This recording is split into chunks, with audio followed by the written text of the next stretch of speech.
Hi పిల్లలు, ఇవాళ మన కథ పేరు ఒక మంచి అలవాటు.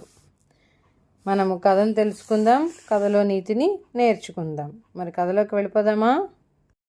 అనగనగా ఒక ఊరిలో రాము అనే ఒక అబ్బాయి ఉండేవాడు. అతను చదువులో, ఆటలలో ఎప్పుడూ ఫస్ట్ వచ్చేవాడు. స్కూల్లో టీచర్లు అందరూ అతనిని బాగా ఇష్టపడేవాళ్ళు. రాము వాళ్ళ క్లాస్లో గోపి అనే ఇంకో అబ్బాయి ఉండేవాడు. అతనికి రాముని చూస్తే చాలు అసూయగా ఉండేది.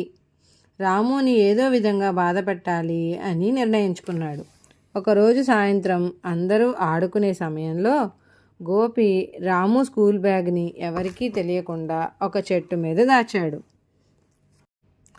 ఆడుకోవడం అయిపోయాక రాము తన స్కూల్ బ్యాగ్ కోసం చాలా వెతికాడు. అయినా బ్యాగు కనపడలేదు. చాలా బాధగా ఇంటికి తిరిగి వెళ్ళాడు. ఇంకొక 2 రోజుల్లో ఎగ్జామ్స్ ఉన్నాయి. బుక్స్ లేకుండా ఎలా చదవాలి అనుకున్నాడు. తర్వాత ఎగ్జామ్స్ అన్నీ పూర్తయ్యాయి. ఎప్పటిలానే మళ్ళీ రాము క్లాస్ ఫస్ట్ వచ్చాడు. గోపికి చాలా ఆశ్చర్యం అనిపించింది. రాము దగ్గరకు వెళ్ళి, నీ స్కూల్ బ్యాగ్ పోయిందన్నావు కదా, మరి క్లాస్ ఫస్ట్ ఎలా వచ్చావు అన్నాడు. అందుకు రాము, అవును, బుక్స్ లేవు, కానీ నేను రోజు క్లాస్లో చెప్పిన పాఠాలు ఏ రోజువే ఆ రోజే చదువుతాను, అందుకే నాకు పాఠాలు అన్నీ గుర్తున్నాయి అని చెప్తాడు. ఆ మాట విని తన ప్రవర్తనకు తానే సిగ్గుపడతాడు గోపి. రాము స్కూల్ బ్యాగ్ని తీసుకొచ్చి ఇచ్చేసి క్షమాపణ అడుగుతాడు.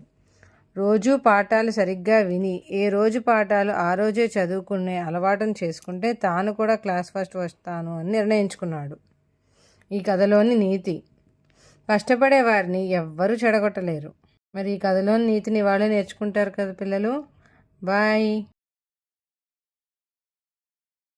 Please like, share and subscribe.